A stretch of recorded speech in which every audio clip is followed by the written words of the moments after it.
hiring a salesperson, let's just say as it is a bit of a nightmare and can be really difficult. And when you get really good at it, it can also be an absolute turning point in your life or your business. So the first salesperson that I hired here in this company is now our head of sales, Jack Duggan. Now, I kind of knew of him and I was introduced to him by Nick, my business partner. And we actually had a steak one night and we're having a beer. And over dinner, it was really obvious to me that Jack had a number of obvious signs and skills. He's a good communicator, he's a good listener. Those things came across really quickly. He was well presented, interested to hear your opinion. Obvious signs, that was obvious. And I think, by the way, when you're hiring someone, ask yourself some of those questions. How do they present? How do they come across? What do they sound like? What do they feel like? What's your sense? I do think that's important. You got to get a good sense. Now, my sense about Jack was not only was he a good communicator, I could also sense that he was a really nice man. I could really sense that he got good values, a good heart. It felt like he was safe to be around. He felt like he got genuine intentions. And I'm so glad I followed the hunch on this one.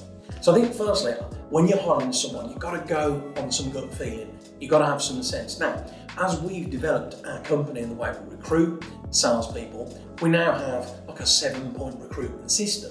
Now, one of those things, as well as the sense that I just mentioned, is about their personality profile. So we actually are big advocates for DISC personality profiling: dominance, influence, steadiness, and compliance.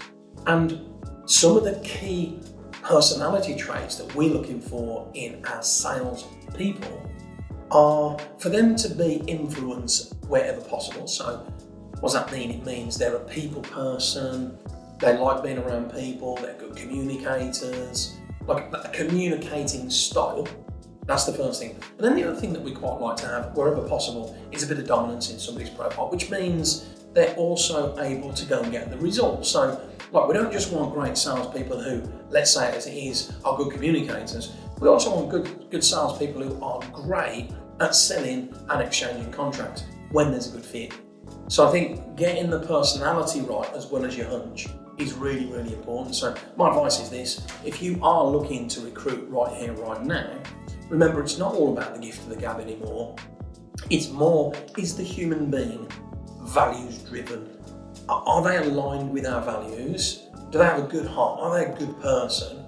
And if so, can we then double check whether they've got the right personality profile to go with the job? And then you can start matching skills and everything else later. So for us, it's very much the quality of the person first and then the skills second.